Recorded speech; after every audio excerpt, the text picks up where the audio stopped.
These are plants that can truly change your life. The number one rule of foraging is only eat a plant if you're 100% sure of proper identification and you know that it is edible.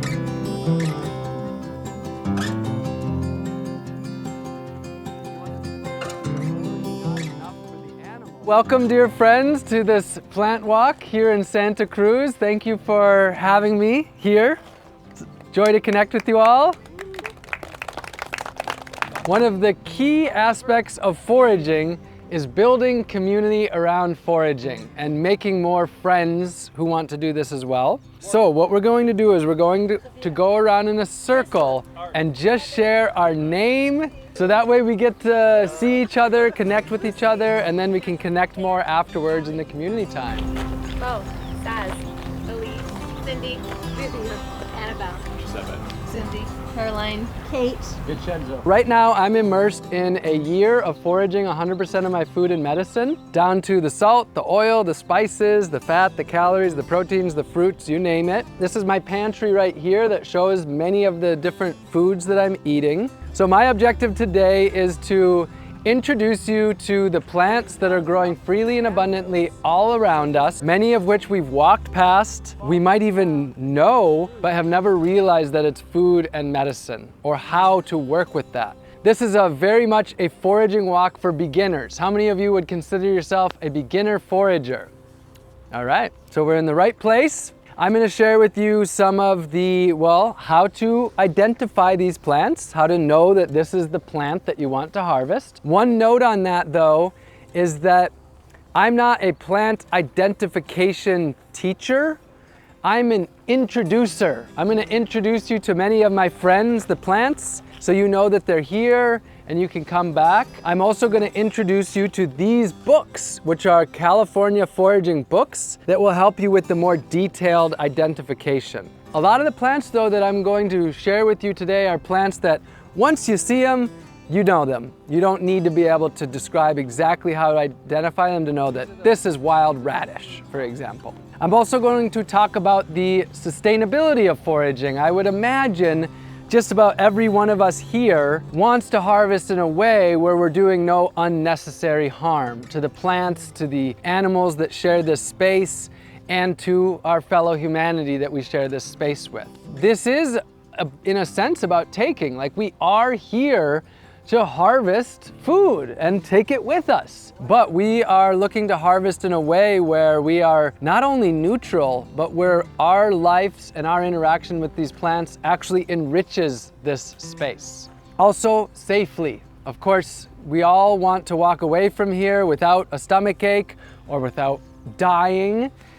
Many of you probably follow Alexis Nicole Nelson on social media. She goes by Black Forager. She ends every video by saying, "Happy foraging, don't die." And I think that the fact that she has like 4.5 million followers probably means that a lot of people think they'll die if they're going to forage. So I will share with you the basics of foraging safely. And then with that, if I'm fully transparent and honest, which is a practice of mine, I am, yes, here to teach you about the food and medicine. But really, for me, the plants are a gateway. They're a gateway into really rethinking our relationship with the earth, into really rethinking a lot of the outdated societal norms and structures that no longer serve the earth, the plants and animals, ourselves, or our greater humanity. I actually would say I am here to somewhat radicalize you. You know, really rethink the world in which we live in is a big focus of mine. So that's critical thought. Foraging is about critical thought. All right, who's excited to learn some foods and medicines? Wonderful. Let's walk right over here to start. Who knows what plant we're going to talk about, or what do you think? Mustard and radish, that is correct. I'm so glad to start with mustard and radish because mustard is my #1 food to forage in Southern and Central California, really throughout California, and wild radish is in my top 10. These are plants that can truly change your life. I often eat about a pound of wild mustard or wild radish per day. So if you're looking to substantially break free from the grocery store or even the farmer's market and harvest the food and medicine that's growing freely and abundantly, these are wonderful plants to start with. I'm gonna start with this little bunch. I have just arrived in Santa Cruz and I am not certain of which mustard this is. Are there any foragers here that have experience with this that would say which mustard this is? Well, the good news is you don't need to know because they're all edible. Mustard is one of the safest families that you can work with. There are no plants in the mustard family that can kill you. Actually, there's no plant that can kill you because you are the one who puts it in your mouth. You kill yourself if you do that. There are some minorly toxic plants in the mustard family, but there's none where if you make a mistake, it's going to result in anything major. Mustard is one of the most commonly foraged plants around the world. What I love about mustard especially is that this is a plant that's considered invasive. So it's a great plant to start with because when we harvest this plant, we're actually doing an ecosystem service. A lot of people out there will say, you shouldn't forage, there's already not enough for the animals, so just buy your food from the grocery store. But with this plant, every time we're harvesting this, we can actually be doing an ecosystem service. One note about this term called invasive. I don't call plants invasive, because when we do that, we really label the plant, we really other the plant, we call this like a bad plant. But most plants that are considered invasive, they are that way because human beings took them from their ecosystem and introduced them to this ecosystem. And then here, they're growing out of balance with the native plants. So rather than spraying them with pesticides and hate, we can love them and we can eat them and we can be a part of the solution through harvesting them. How do you harvest this? There are numerous ways to eat mustard. Right now, we are beyond like the really desirable mustard stage. The best time to harvest wild mustard is going to be in the spring when they're more tender, but you can indeed eat it at any time. Right now, the most ideal way to eat this is just to pick these flowers.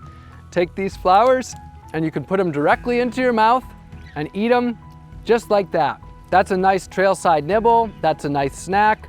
You can harvest more of them, add them to salads and eat them fresh like that. You could saute vegetables and rice and then sprinkle these raw ones on there. Or you can cook them just like you would broccoli. You can steam it, you can boil it, you can add it into your soups and stews. Really, you can eat this any way in which you would like to eat it. There's no wrong way to eat it. I would say my favorite way is to saute it in olive oil or any cooking fat. That's what really enriches it. And to add some vinegar or some lemon and some salt. The other note of this is that you can eat any portion of the plant. What I do is anywhere where the stems break off that are tender, I harvest that whole portion. In the springtime, and even now some, you can get nice stems that you can harvest the whole nice bendy stem, and you can cook that like you would like broccoli rabe or broccolini or something like that. And that's a way where you can, get to the point where you're harvesting a pound of it per day. It's much easier that way. I'm gonna pull this one up actually. You can eat the leaves as well. What I'm generally doing is I'm harvesting when they're nice and vibrant green, they're more young and tender, rather than when they're old. They're edible when they're old, they're just far more desirable when they're in that young and tender stage. Then the other thing is the pods. So now we're moving on to wild radish. And I work with wild radish and wild mustard in a very similar way. They're very closely related. They're in the mustard family, Brassicaceae. So I'm gonna combine them together. But the wild radish is the one where you get these nice large pods. These are the seed pods. So with these, you can just crunch on them, fresh, just like that. You can pickle them You can do a wild fermentation, lacto fermentation, or you can put them in vinegar. You can saute them, cook them, add them fresh as a nice crunchy freshness on top of whatever foods you're having. So you can eat these in any way that you would like as well. But the key is you want to get them when they're crisp. So they should snap in a nice crisp way like a green bean. Once they have gotten hard, while they are edible, they're just not so desirable. And the only way that you'll get to know that is just by experiencing, picking these, picking those, and sensing it out. But the most tender ones are going to be at the tip. Those are the youngest ones. The older ones that are bigger are gonna be at the bottom. This one, still in a great shape. So you still have time to be harvesting these. When I was in Southern California, which I just left yesterday, the radishes were so clearly radish and the mustard was so clearly mustard. This one here is very radishy, but it's so similar to this mustard, and also the mustards can hybridize as well, so you can have this intermixing. So this exact one right here, I would say it's a radish because I never find mustards with these pods looking quite like this, but I can't say for sure. And the really good news is you don't need to know either. The radish, the mustard can be worked with totally interchangeably. Generally, the mustard has yellow flowers and the radish has pink, purple, or white flowers, but there's variation within that as well. I just want to show this. We were standing right next to this, and this is a perfect example of a wild mustard or radish, the way that you want to harvest and get a large amount of food. So this is a nice, really bendy stalk, and there you have a substantial amount of food. The leaves, the stem, all of these buds, you can harvest these in really large quantities, and you come up to pieces like this, and you get a lot of food in a short period of time. So I wanted to take the opportunity to show you that, and now we're gonna walk this way and see which plant that we meet next. Do anything if you look at the two different plants here. So who knows who we have here? Plantain. Any other names? Plantago is another name. We have numerous species of plantain or Plantago. This is a very unique one that I see in very few places outside of Santa Cruz. The sort of standard plantain is the broadleaf or the narrowleaf plantains, and I'm not sure which species this is, but you can work with it interchangeably just like you would with the others. And this is a plant that in some websites is listed as top 10 most medicinal plants on Earth. And I agree, along with about 10,000 other plants. I don't know where they're coming from with that idea, but it is a very wonderful medicine and food. One of the easy ways to recognize this is by the seed heads that you see right here. Plantain or Plantago, it has these deeply indented veins that pop out the back. And generally, let's see if it happens with this species. Not as much. On the other two species, more so than this one, the veins will separate from the leaf when you pull it apart. Can you see that? So that's a clear identifying feature of the plantain or Plantago. This is one of the most common plants in North America. A nickname for it is white man's footprint because it came over from Europe and spread. That probably does not associate with this species though. That's more of the Plantago major and minor. How you can work with this plant, there's numerous different ways. You can eat this as a salad green. This is pretty nice and tender right now. You can saute it, add it in with your cooked greens. The consistency of this or the flavor of this is what's called astringent. So where the mustard is spicy and the dandelion is bitter, this is astringent. And what astringency is it's actually not a flavor, it's actually an action that's happening in your tongue where it's basically freezing up your taste buds and giving that pucker to the inside of the mouth. Generally, people don't like a lot of that. And the way that you can reduce that is by cooking it. I know of it from a dish that's called Horta in Greece. It's the taking of many different wild greens, sauteing them in an oil. It could be olive oil, it could be, pig fat, it could be any fat or oil, plus your lemon and your acid, like your vinegar and salt. And by doing that, it really decreases the bitters, the spicinesses, and the astringency, and that's what allows you to eat a lot of wild vegetables. You can make salads, but there's a lot of times of the year where salads just are not the way to go if you want to eat a lot of wild vegetables because they have stronger flavors or they're tougher. So cooking is the way to go with a lot of them. And some people say, doesn't cooking destroy the nutrients? It does destroy some nutrients, but it also allows you to eat a lot more, and it makes a lot of the nutrients more accessible, more bioavailable, especially when you're adding the fat and the acid to them. Other ways that you can work with Plantago besides eating the greens, you can chew up the leaves. This one has a little bit of a saltiness to it. You chew them up, and then if you're stung by a bee, you can take that and you can put it on there. And this is what is called a poultice. So this is a simple and common herbal medicine. And a lot of herbalists say what's happening is it's drawing out the toxin. I don't know the exact mechanism, but I know that if I get stung by a honeybee and I do this, generally I swell up way less. It's pretty fun because the majority of times that you get stung by a honeybee, you don't have to look very far to find this medicine. It's growing in most of our yards. I would say this particular species is the most primo for these seed heads. You can harvest these seed heads. These are actually what you find in Metamucil, psyllium husks. So you can go to the store and you can buy your fiber, or you can come to the park and you can harvest it for free. So these seed heads, you can munch on them just like that, or you can remove the seeds.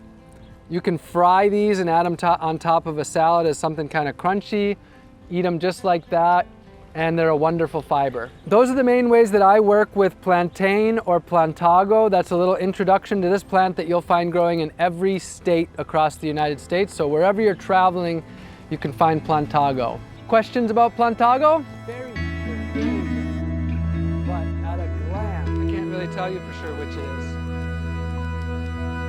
is. Would you like to learn about brambleberries? Brambleberries are blackberries and raspberries and wineberries and black raspberries.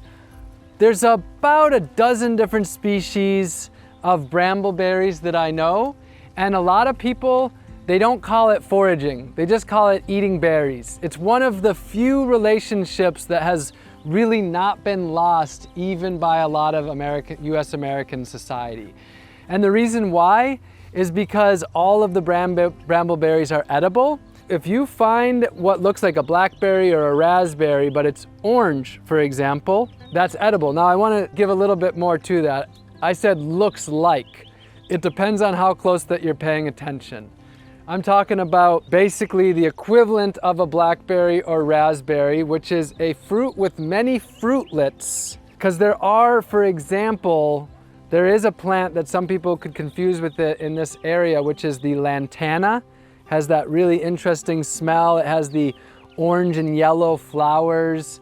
Definitely that's a different plant. But if it's growing on a cane, that's another way that you can use it as a beginner. If it's growing on a cane and it has these thorns, you can eat to your heart's content. Normally, I wouldn't speak too long about blackberries because most of us know blackberries and it's not the most important thing to learn. However, there's a lot to learn about the brambleberries that can make a significant impact in your life. Not only are the fruits edible of all the brambleberries, but many of you have maybe made raspberry leaf tea. Have any of you had raspberry leaf tea before? It's a pretty common herbal tea. Well, you can also make tea from all of the brambleberries. So you can make tea from blackberry leaves as well. It's a really bitter tea. So if you're looking for a nice bitter for digestion, blackberry tea is really nice for that. And it's very, very available. You can see the quantity of tea that is available for you here. Generally, if I'm doing that, I'm going to be looking for the more young and tender leaves. So I'm going to break off these tender growth tips, but you can make it from any of the leaves at any time. There's just more medicine and more nutrients in it at this stage before it started to die and it has brown and holes in it.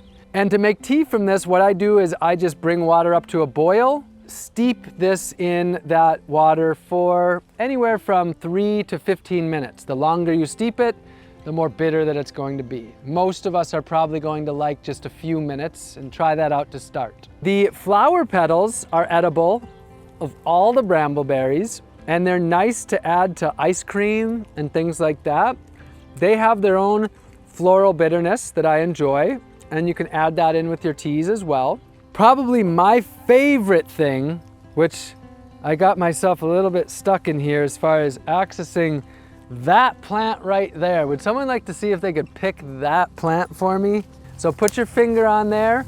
Look for the bendiest portion. It's going to be way higher up at this stage. These tips are edible. You can take these tips and you can peel them, and they have a very unique flavor, unlike anything that I've ever experienced at a grocery store. So I've removed that, and now it's a nice little juicy, I would say floral celery, but it's its own little magical creation from the earth. When you find the right patches, these can be this tall and as thick as your pinky, and you can peel those and they can make a very substantial snack while you're out and about, or you can take those home and enjoy them as well. This is a blackberry stalk, correct. So you can do that with all of the brambleberries. The leaves for tea, the fruits for eating in many different ways, these tender tips for peeling and eating, or eating just like that, that's bitter, or the tips peeled. Another note about brambleberries is how they grow, is they have these are called canes, they're not vines, and the job of these canes is to spread. They can grow 10 feet a year, fall to the ground, and then they can root and they can spread in that way. So often we need to be thinning these patches, and we can thin them by harvesting our food at the same time.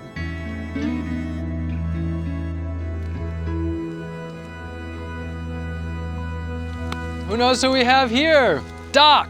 There's quite a few species of dock. I would say there's about a dozen or so that are growing across this nation, and they are variable in desirability. They're all edible, they can all be worked with, but some are much more desirable than others. I'm gonna start with the part of the plant that I eat the least of and work with the least, because it's so visible, and this is the stage that it's in right now. And these are the seeds. These are dock seeds right here. This is in the buckwheat family, and this produces a grain. What you're seeing here is about 80 to 90% fiber, and inside of each of those is a single dock seed. What some people do, because it's a lot of work to remove the seeds from these husks, they'll actually take this whole portion,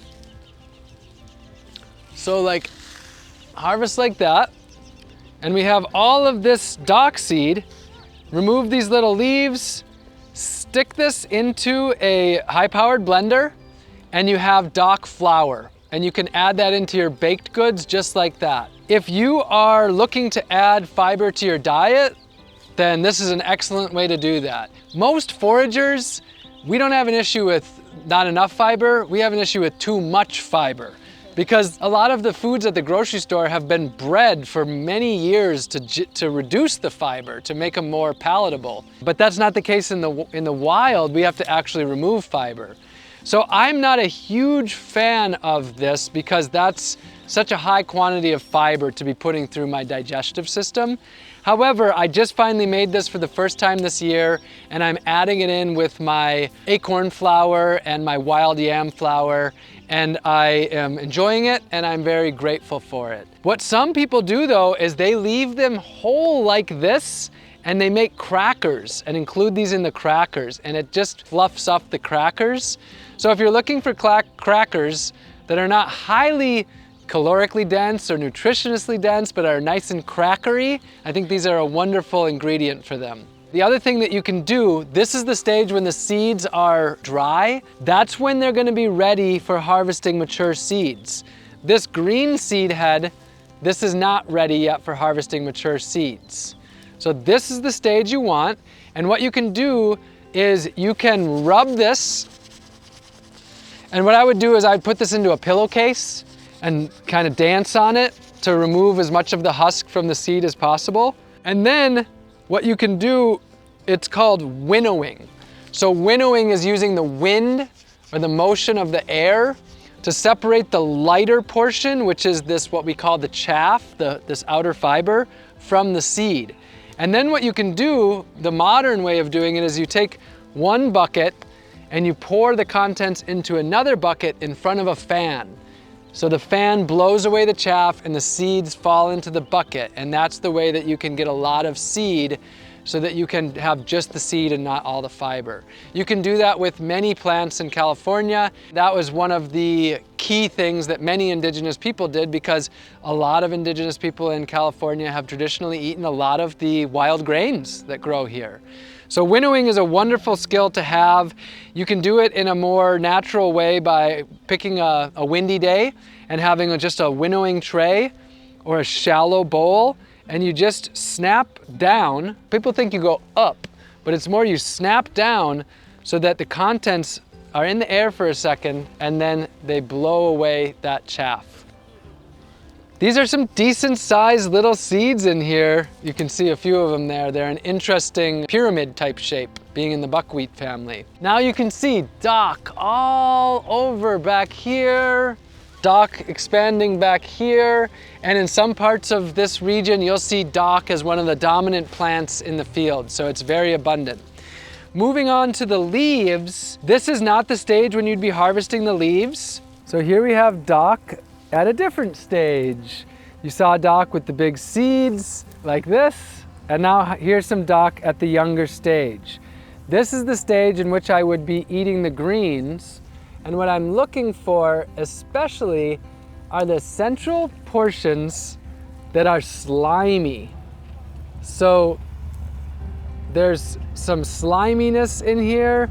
These leaves are still unfurling. The leaves are kind of together in this little sheath, and inside there it's nice and slimy. Dock at this stage is incredibly bitter and generally unpalatable. Bitter, it can be wonderful, but this has something else going on that most people put it in their mouth and they're just like, they would maybe say that's disgusting. I don't want to use that term. What I say is just, I don't want that in my mouth, is what I experience. When you're harvesting dock, what you're looking for are leaves that have no red and ideally are still in the process of unfurling. And what you're looking for is on either side of the leaf, about a third of the way in, you'll see that it's kind of creased there.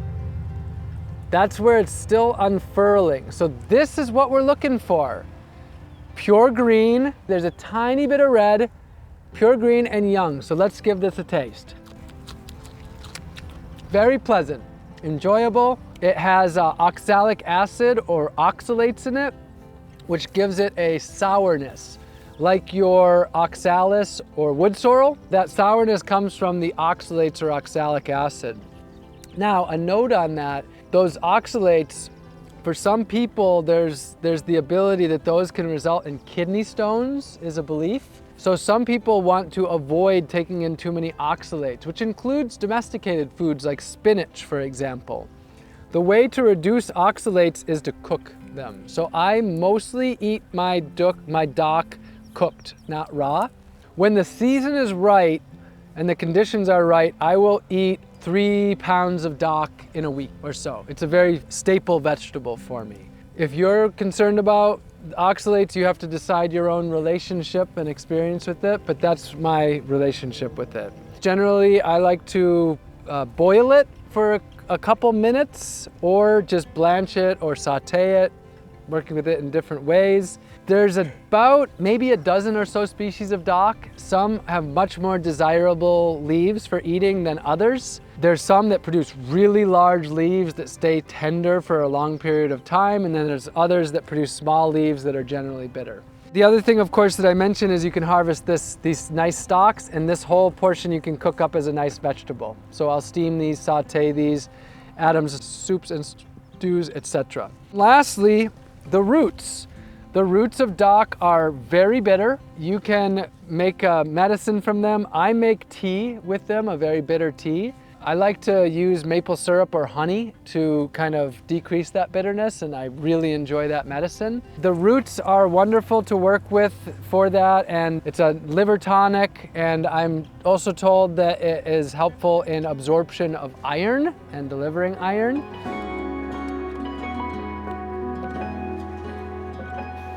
This is another, I would say, top 10 California plants for me. Mallow, and another name, cheeseweed, also malva, yeah, that's the genus. This is a highly edible plant that you can eat in large quantities. And this is another plant where sometimes you're going to find this in a really ideal edible stage. Other times it's not going to be ideal. That's the thing with foraging. You don't need to just know the plant, but you also need to know when to harvest the plant. First of all, as far as identifying mallow, this is another one that I can't tell you exactly how it looks. I can tell you that this looks similar to me to castor, which is a very toxic plant. They're very clearly different, but at a distance, I have thought I've seen mallow before when it was castor, which makes the castor beans, which is quite toxic.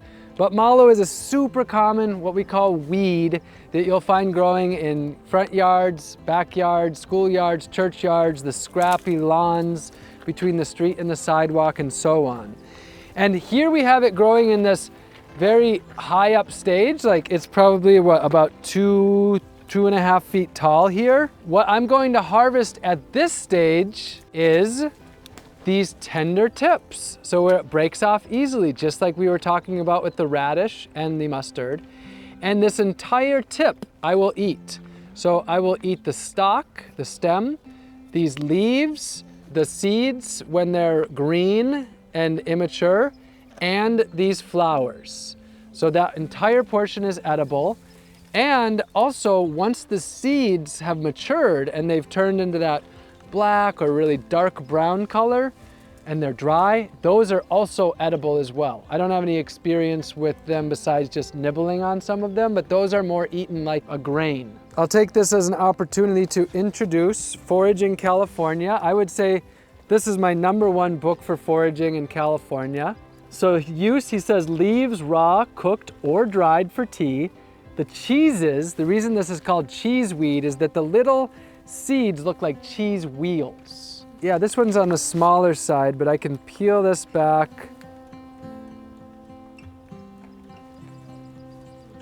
And in there is this little wheel. They can be, I'd say 3-4 times that size.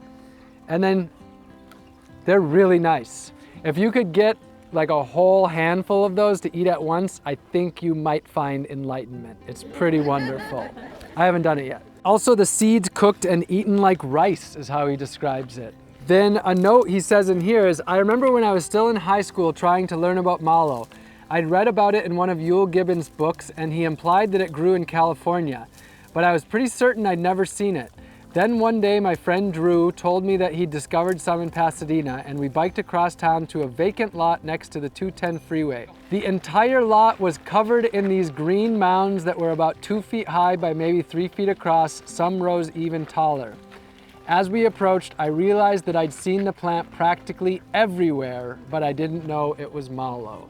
So I welcome that to be your experience as well. This really grows all over the place. The way that I like to eat it the most is to cook it. I like to steam it or saute it.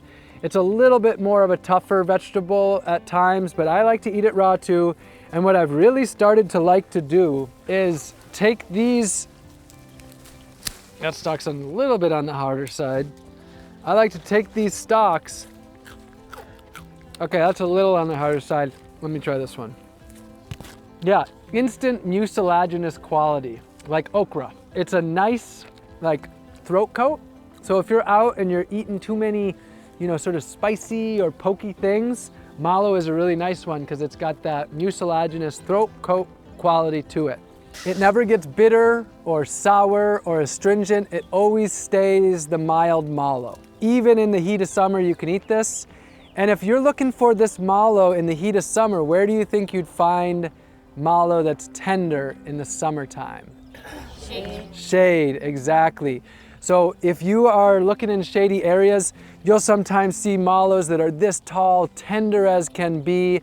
I've had mallows that are like tip of my finger to here tips that are tender and weigh a quarter pound just from that one tip before. And then lastly, mallow is where marshmallow comes from, but a different species of mallow. I don't know if that species grows in North America. I wouldn't be surprised if it does, but that's where marshmallow comes from a very close relative.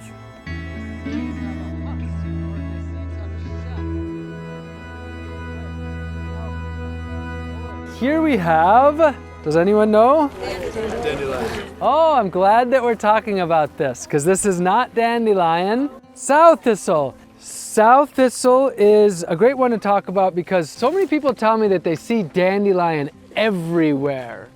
And I'm like, I don't see much dandelion. So I think what they're seeing more often is sow thistle, actually. Dandelion is only dandelion if it's one single stalk with one single dandelion flower on it. If you see a stem that has numerous flowers that look like a dandelion growing on it, that's not a dandelion under any circumstances. However, it's in the group that we call the dandelion lettuce thistle group, which is a group of many edible plants. Does anyone know what family they're in? This is the Asteraceae family, which is one of the largest families of plants that there are, and it's also a very safe family to work with. The legume family and the carrot family have a lot of the most toxic plants, whereas the Asteraceae family is a very safe family to work with overall and includes the dandelions, the lettuces, and the thistles, which I like to talk about as a group because you don't need to be able to tell the difference between a sow thistle and a dandelion because you can eat both of them or work with both of them. However, if you want to work with them optimally, you want to know which is which, because the sow thistle and the dandelion actually are quite different. This here is sow thistle. This is actually an ideal sow thistle for harvesting the tender leaves. The leaves in this stage are still relatively tender. It kind of looks like a little lettuce in a garden. This is in a pretty ideal state for harvesting these leaves still.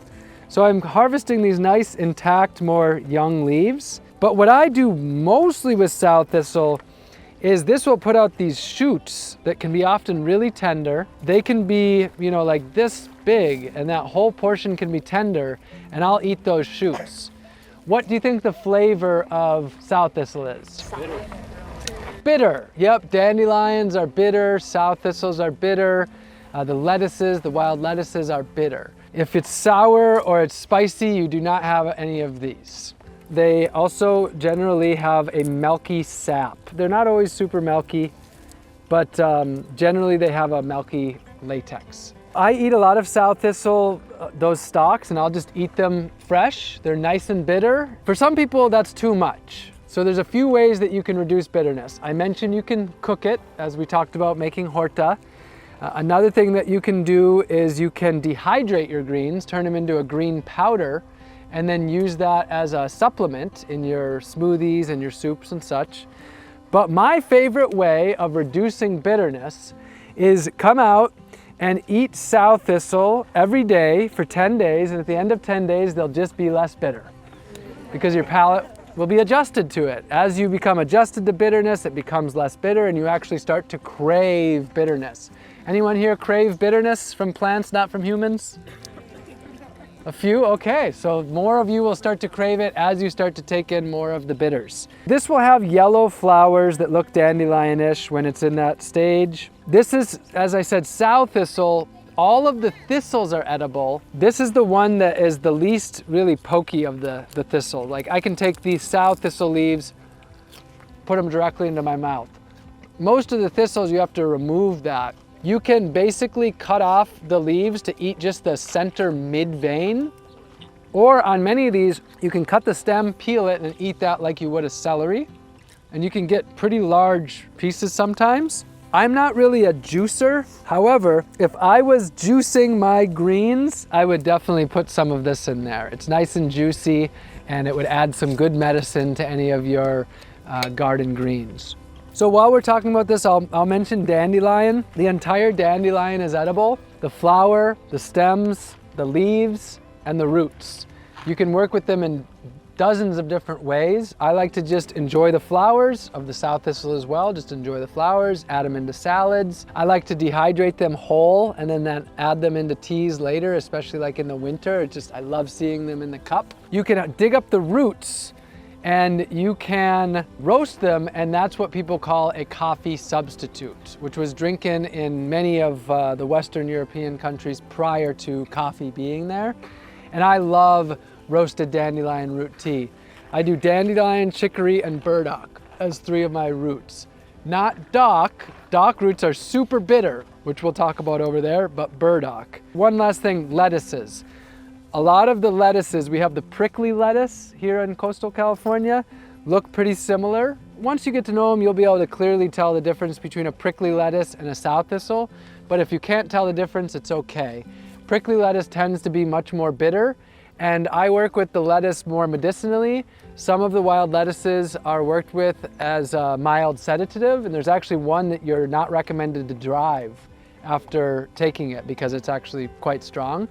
And then also for pain, for headaches, some people work with the wild lettuce. If you are wanting to learn about the medicinal herbs of California, then this is Medicinal Herbs of California, a field guide to common healing plants by Lanny Kaufer. He is based out of Ojai. This is a wonderful resource to get to know. And this book will really get you connected with the many different medicinal herbs of California. And if you are having that question of like, what are in these things? What are the medicines? Then this is a really great book to spend time with. For example, I love the elderberry chapter, which I saw so many elderberry today. Right now, when you're leaving here, while you're driving home, keep your eyes open for these bushes full of white flowers and then also these dark blue berries. That's elderberry. That's one to get to know. That's one of the most wonderful medicines there are, and it's growing in incredible abundance around much of California right now.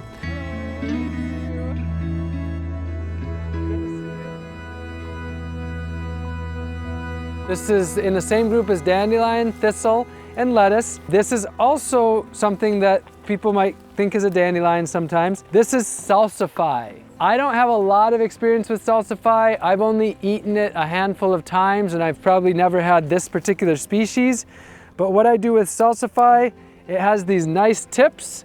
You can see the milkiness. Now, milkiness doesn't mean that there's many plants that are milky, but that's one identifying feature of these plants. Oh, this is the species with purple flowers. Some of them have yellow flowers. There's numerous different species. And Salsify, whoa, really nice. That was sweet. I'm getting no bitterness from it whatsoever. I am going to take these home for myself. Oh, there's another one. This could be a native plant, and I'm not seeing a lot of it. I would actually probably put this back if I could right now. I just kind of jumped there. There may be more, however, we don't know this plant well enough for all of us to harvest it at this point. Let's take the time to get to know this plant. Let's pass around this one, and everybody who wants to nibble it can nibble this to get to know it. Very nice. So that's Salsify, and that's all I'm going to say about Salsify for right now. These have all already gone to flower, closed back up, and have developed seeds, and now are opening up. So there you have the beautiful Salsify in another stage, and wow, that is definitely becoming one of my favorite plants on earth. Thank you, Salsify, we love you!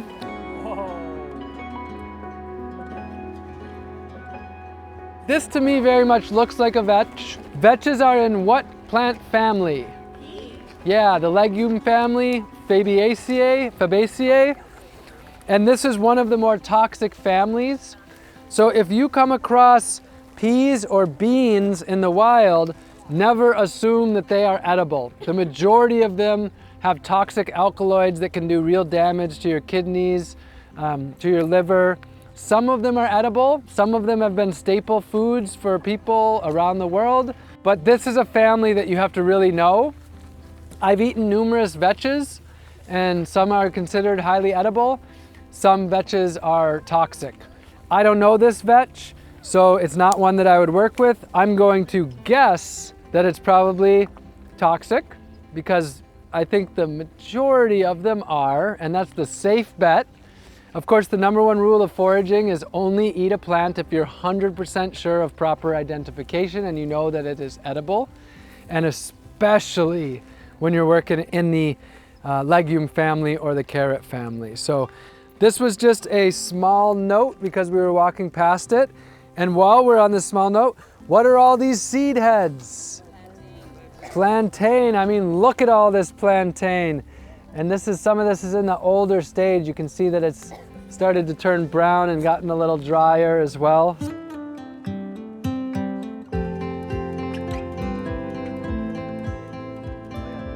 So I'll share a few remarks. If each of you just eat a little bit more radishes and mustard, then my job will be very much having done today. One plant at a time is my recommendation. You only need to know one plant in order to eat one plant. You don't need to know all the toxic plants like poison hemlock in order to get to know one plant. If you learn one plant per month for the next year, that's 12 plants. Imagine being able to walk out your door and have confidence to be able to harvest 12 different plants. If you do that for 5 years, that's 60 plants. Just in a few months, you can go from being a muggle to Harry Potter status in your community, just by learning one plant per month. But of course, it's a lot easier to do when we do it together in community. So I encourage you to get to know one another, share phone numbers, addresses, create a foraging group for Santa Cruz. And if you're really looking for an immersion, this year I have 3 weekend-long foraging schools in Minnesota, Wisconsin, and New York. So if you're already taking trips that way, maybe you could coordinate it at the same time for a real deep foraging immersion. All of the details are at robingreenfield.org/schedule. This is the toilet paper plant cutting. So for those of you who came out because you want to grow your own toilet paper, you can take a cutting of this, plant this, take the pointy side down, put 2 nodes in the soil and 2 nodes above generally. So these 2 nodes below, these 2 above, and this can turn into a toilet paper plant that can produce plenty of toilet paper for a family of 5. It's a really wonderful plant. Go to robingreenfield.org/hello Hawk. Thank you for being you. robingreenfield.org/TP will tell you all the details about how to grow your own toilet paper. These are my top foraging books for California, so take pictures of these books. This case of books is just some of my top books of foraging, as well as general rethinking the way we exist. Over here, I have Food Freedom. This is the story of my year of growing and foraging all my food and medicine in Florida in 2018, 2019. So if you got a lot out of tonight and you're looking to dive deep, this book is a great resource for that. It's the story of my year of growing and foraging all my food, a critique of the global industrial food system, and an empowerment manual for liberation through food. So the back fifth of it is all resources for growing food, for foraging, for community food sovereignty, and for building community. This book says right here, it is not for sale. It's an experiment in the gift economy. So we accept donations, and that donation can be money. You can use the QR codes right here to donate, or you can put money into the jar right here. 100% of the profits from this book are donated to Black and Indigenous-led food sovereignty initiatives, because we believe that's one of the most powerful ways that we can heal our relationship with the earth. So that's where the funds go if you make a donation.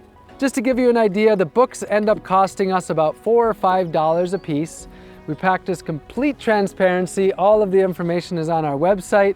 So we encourage you to donate whatever works for you. And that can also mean taking this knowledge, growing more food, and then distributing that food to people who don't have access to nourishing food. That is a wonderful way to utilize the information in this book. I'll be happy to sign books. What I'm going to do now is hang out for probably half hour or 40 minutes and sign book, as well as share hugs for anybody that would like to. And then lastly, right now we have an initiative to plant 1 million community fruit and nut trees over the next decade through a grassroots collaborative effort of thousands of people. So I'm not planting 1 million trees, we are planting 1 million trees, but I'm creating the system that's designed to really facilitate it and make it a lot easier and get over a lot of the barriers. So we are teaching people how to harvest the seeds and cuttings right in our own area to keep the costs low, grow the easiest to grow, most productive fruit and nut trees, then distribute them within the community. We teach people how to grow 1,000 trees in a 4x8 raised bed, or 50 trees per 5-gallon bucket. So this can be done right in a backyard or a front yard very easily. And we are looking for people to be involved in 3 main ways. To grow the trees, so if you want to become a micro nursery steward, to plant the trees, and then lastly, to help fund this. The costs of this are much lower because we're growing the trees ourselves and doing this through a very decentralized system. But it takes money to grow 1 million trees. So if any of you have that and would like to contribute that, we very much welcome it, whether it's $1 or whether you want to drain your Roth IRA and put that into a future through growing food and medicine for everybody. Go to communityfruittrees.org to find our fundraiser. Our goal is to raise $20,000 on my tour, because that is what it takes to produce 20,000 trees this year to get this kickstarted, and then the next years we'll move to 50,000 and 100,000 trees to get us to 1 million trees over the next decade. There's a lot more that I could say, but I'm gonna go ahead and say I love you all very much. I'm so grateful to be here with you and very happy to share hugs, and looking forward to all the wonderful food and medicine that we'll get to enjoy together. Thank you so much. And goodbye, friends on the internet. Oh.